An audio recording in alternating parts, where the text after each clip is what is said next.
तो मैं आपसे ये कह रहा था कि ऐसी परिस्थितियों में जहां चारों तरफ पैसे वाले लोग आगे बढ़ रहे हैं, वहां मुझ जैसे गरीब आदमी को यहाँ के लोगों ने आशीर्वाद देने का काम किया। मैं इस कर्ज को कभी नहीं भूलूंगा, लेकिन मेरे कंधों में जो जिम्मेदारी है कि इन्होंने सपने देखे उनको हम लोग पूरा करें।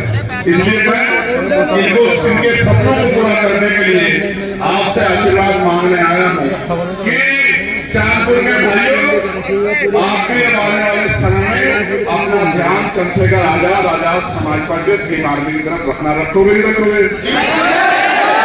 इस कार्यक्रम को करने के लिए भी गांव से ईश्वरचंद भैया ने और राजवीर भैया ने और तमाम लोगों ने एक पैसा जुटाने का काम किया।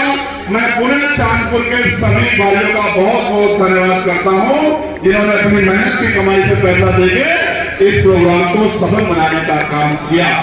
और धन्यवाद देता हूँ, उन्होंने भी बहुत सहयोग किया। लेकिन आप सोचो, जहां पैसा देके भी लोग नहीं आते, खाना खिलाते हैं, शराब बांटते हैं, साधन देते हैं, पैसा देते हैं, तब उनके पंडाल में लोग नहीं आते। और यहाँ दूसरी तरफ पंडाल में पैर रखने की जगह नहीं होती। ये अगर बदलाव हुआ है तो इसका पूरा श्रेय भीम आर्मी को जाता है, जिनके बहादुर सिपाहियों ने दिन रात एक करके समाज को सीखने का काम किया, समाज की आवाज को मजबूत करने का काम किया। और एक जानकारी मेरे पास आई है, हो सकता है किसी नेताजी का आदेश हो सकता है किसी बड़े नेताजी ने कहा हो कि बाहर कुछ पुलिसकर्मी मीटिंग में आए लोगों की बाइकों के फोटो खींच रहे हैं, शायद इनको परेशान करें। मैं समझता हूं बिजनौर की पुलिस ऐसी नहीं। किसी ने मुझे गलत सूचना दी है, कोई गलत अफवाह फैलाना चाहता है। बिजनौर की पुलिस और बिजनौर के अधिकारी बहुत अच्छे हैं और वो मिलजुल के हमारे साथ धीरे धीरे आज चीजों को समझ के आगे काम कर रहे हैं।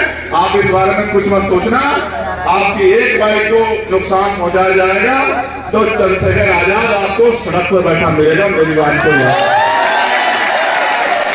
ऐसा कुछ मत सोचना। मैं आपको भी कहता हूं, मेरी बात सुनोगे? कह दो एक बात, अच्छी लगेगी आप लोगों को। कह दूं? चलो सर सुन, हेलमेट लगाया करो, हेलमेट लगाया करो।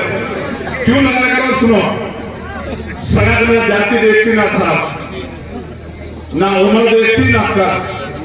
और अगर आप बहुत अच्छे ड्राइवर हैं तो पीछे से कोई टक्कर मार देगा और सर लग गया सड़क पे तो बहन, माँ, पत्नी, बच्चे, पिता सब खाली हो जाएंगे, कुछ नहीं बचेगा। और जो पैसा होगा वो आपके ऊपर लग जाएगा और अगर जान ना बची तो सब कुछ रुक जाएगा।